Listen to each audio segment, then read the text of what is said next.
ఎన్నో రోజులుగా ఎప్పుడెప్పుడొస్తుందా అని ఎదురుచూస్తున్న ఎన్టీఆర్ దేవరా మూవీ ఫైనల్గా థియేటర్లోకి వచ్చేసింది. అమెరికా ఆడియన్స్ టాక్ ప్రకారం దేవరా ఫస్ట్ హాఫ్ బాగానే ఉంటుందట. యాక్షన్ ఎపిసోడ్స్ ప్రేక్షకులకు కొత్త ఫీలింగ్ను కలిగిస్తాయి అని తెలుస్తోంది. ఇక సెకండ్ హాఫ్ బాగుంటుందట. రివర్స్ స్క్రీన్ ప్లే అనేది కొంచెం కన్ఫ్యూజ్ చేసే విధంగా ఉంటుందని అంటున్నారు. అయితే మళ్లీ క్లైమాక్స్ పుంజుకుంటుంది. క్లైమాక్స్లో వచ్చే యాక్షన్ సీక్వెన్స్లు ఇంతవరకు హాలీవుడ్లో చూడలేదని, చాలా ఫ్రెష్ ఫీలింగ్ను కలిగించాయంటున్నారు. Anirudh music, NTR acting, Rathnavelu cinematography సినిమాకి మేజర్ ప్లస్ పాయింట్స్ అంటున్నారు. మొత్తంగా దేవరా కంటెంట్ ప్రకారం చూసుకుంటే ఖచ్చితంగా దర్శకుడు కొరటాల శివ గత చిత్రం ఆచార్య కంటే బెటర్గానే ఉంటుందట. ఫ్యాన్స్ని ఆకట్టుకునే అంశాలున్నాయని, కామన్ ఆడియన్స్ని కూడా అవి మెప్పిస్తాయని సినిమా చూసిన వాళ్లు చెబుతున్నారు.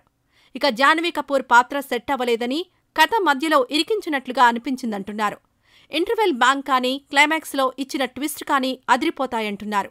యాక్షన్ సన్నివేశాలు సినిమాకు హైలైట్ అని, సముద్రంలో వచ్చే సన్నివేశాల గురించి ఎంత చెప్పినా తక్కువే అంటున్నారు. అండ్ సినిమా చూసిన వాళ్లు ఎలా ఉందో కింద కామెంట్స్లో షేర్ చేయండి.